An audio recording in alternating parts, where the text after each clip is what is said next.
ایک چھوٹے سے گاؤں میں ایک کسان احمد رہتا تھا جس کا ایمان مشکلات کے باوجود مضبوط تھا۔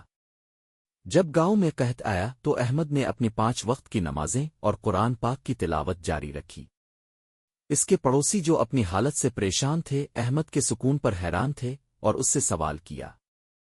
احمد نے جواب دیا کہ نماز اسے سکون دیتی ہے اور اللہ کے فیصلے پر بھروسہ قائم رکھتی ہے۔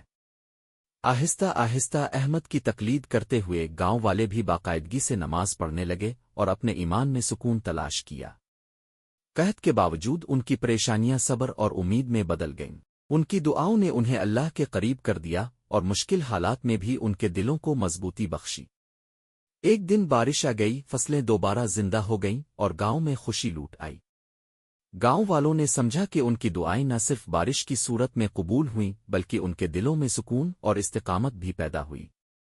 احمد نے اپنی زندگی ایمان کے ساتھ گزاری اور جب اس کا وقت آیا تو وہ سکون سے دنیا سے رخصت ہوا، یہ جانتے ہوئے کہ اس کے ایمان نے اسے اس دنیا اور آخرت میں برکت عطا کی ہے۔